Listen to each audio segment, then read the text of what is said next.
L'USADF a une approche, comme je vous ai dit, totalement différente. Différente en ce temps que vous avez entendu le montant, mais ce n'est pas tout le montant que vous envoie, qui vous est envoyé. Non. Premièrement,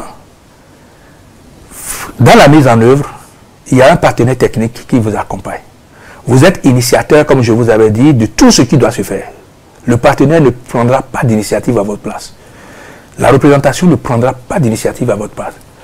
Vous avez dans votre dossier, il y a un plan d'exécution des activités du projet.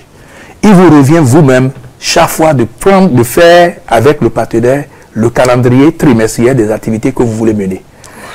Et avant que les fonds ne vous soient envoyés, vous finissez totalement la documentation. C'est-à-dire, si vous voulez recruter un entrepreneur pour la construction, vous respectez les règles, aussi bien du pays ou les procédures de l'USADF, qui visent à donner de la transparence dans le recrutement de l'entrepreneur, la personne qui peut vraiment vous aider à faire le travail requis, la construction ou le service que vous demandez.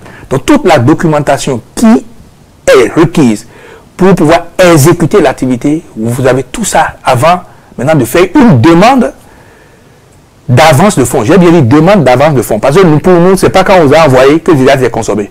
C'est quand vous utilisez maintenant que vous nous donnez les preuves d'utilisation.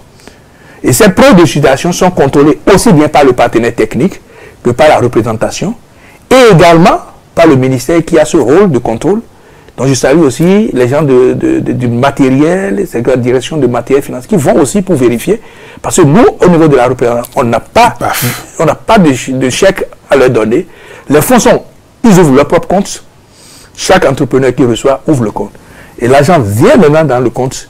Maintenant, si on pense qu'il y a des risques liés à ça, on peut demander à ce que ça soit fait, les paiements se fassent directement au TIES, c'est-à-dire à l'entrepreneur, selon le volume et selon le niveau de risque. Donc, ces risques sont appréciés. Et si c'est à l'international, on peut faire le paiement direct pour l'acquisition des équipements. Donc, cette possibilité que les gens disparaissent avec de l'argent ou bien n'utilisent pas, non. Et ça, c'est la première chose qu'on dit aux gens, que si vous êtes intéressé juste par l'argent, l'ADF n'est pas votre porte. Il faut taper ailleurs. Mais si vous êtes intéressé par la croissance de votre activité, vous êtes bienvenu parce que on vous donne les conseils pour même une bonne gestion de fois. Et le partenaire est évalué par rapport à ça, à l'assistance qu'il donne. Nous-mêmes, à la représentation, on a évalué, le gouvernement aussi, qui envoie ses services pour s'assurer. Donc, ça fait partie de l'approche totalement globale. On n'a pas des entreprises.